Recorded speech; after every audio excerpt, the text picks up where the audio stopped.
네, 여러분 안녕하십니까. 더불어민주당이 무소속 민영배 의원을 복당시켰습니다.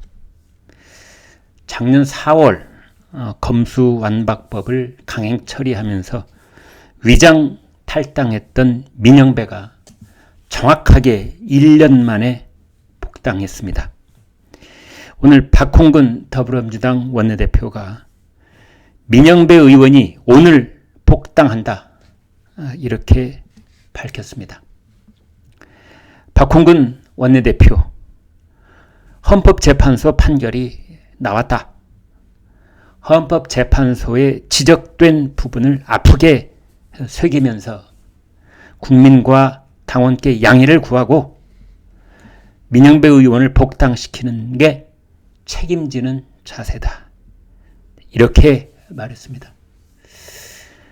어떻게 이게 책임지는 자세인지 국민들은 다 고개를 갸웃하는 그런 말이지만, 아무튼 말도 안 되는 말을 하면서 민영배를 복당시켰습니다.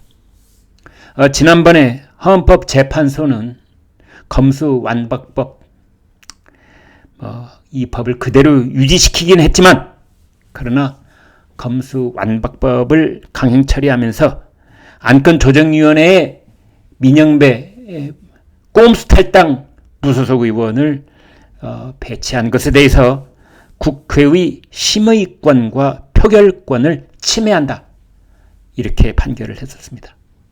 민영배는 국회 기능 중에 심의권과 표결권을 침해한 장본인인 겁니다. 그러면서 더불어민주당은 민영배 의원이 요구한 것이 아니라 당이 요구한 것이다, 이런 또 어떻게 보면 말도 안 되는 그러한 해명을 갖다 붙였습니다. 왜냐하면 민영배 의원은 그동안 이런저런 인터뷰에서 복당 의사를 줄기차게 표명해 왔기 때문입니다. 그러면서 박홍근 원내대표는 국민과 당원께 양해를 구한다는 그 말이 무색하게 모든 책임을 국민의힘에게 떠넘겼습니다. 그 당시에 검수완박법 통과 때 국민의힘이 사전에 다 합의해 놓은 것을 뒤집어 버렸기 때문에 민영배 의원이 대의적 결단을 내린 것이다. 그 꼼수 탈당이 대의적 결단이다, 이렇게 분식을 했습니다. 박홍근 원내대표는 4월 28일 임기가 종료됩니다. 그러니까 임기 종료 하루 앞두고 이런 결정을 내린 겁니다. 민영배 복당에 덧붙여서 부동산 문제로 제명됐던 김홍걸 무소속 의원도 복당됐습니다.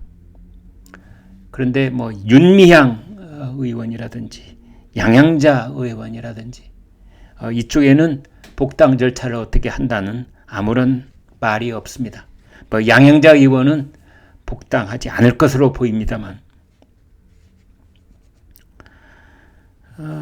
사실은 민영배 의원의 탈당은 그로부터 무소속으로 된 다음에 두어 차례에 걸쳐서 국회의 심의권과 표결권을 침해했습니다.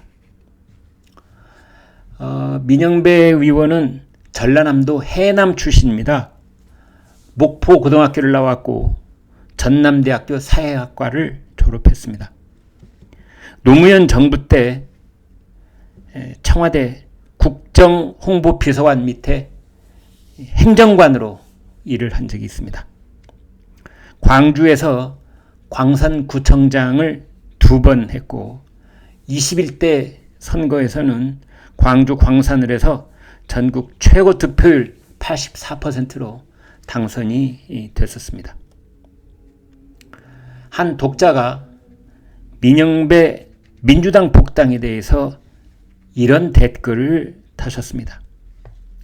퇴직자가 실업급여를 수급한 이후에 전 직장에 다시 취업을 하면은 그것은 위장 퇴직이 되기 때문에 실업급여를 추징한다. 똑같습니다. 민영배가 탈당한 다음에 무소속으로 국회의원 임기를 마친 것도 아니고 다른 당으로 당적을 옮긴 것도 아니고 직전까지 있었던 당으로 다시 복귀를 한 것입니다. 그러면서 무소속으로 인한 행위, 이것은 국회의 심의권과 표결권을 침해한 것입니다. 이것은 국민을 속이고 국회 기능을 불법화한 것입니다. 따라서 지난 1년 동안 민영배가 저지른 모든 국회 결정은 모두 취소되어야 한다. 이런 말씀을 달아주셨습니다. 완전히 동의합니다. 사실은 더불어민주당 그리고 여당도 크게 할 말은 없는 부분이 있는데 지난 21대 국회 선거가 끝난 뒤 이른바 꼼수 위성정당이었던 더불어시민당, 미래한국당 다 모 정당과 합당을 했습니다. 어떻게 보면은 21대 대한민국 국회는 우리나라 헌정사에 아주 치욕적인 오점을 남긴 그런 국회였다. 이런 오명을 벗을 길이 없어 보이고 그 정점에 민영배라는 21대 의원이 있다는 점을 분명하게 말씀드리고 싶습니다. 고맙습니다.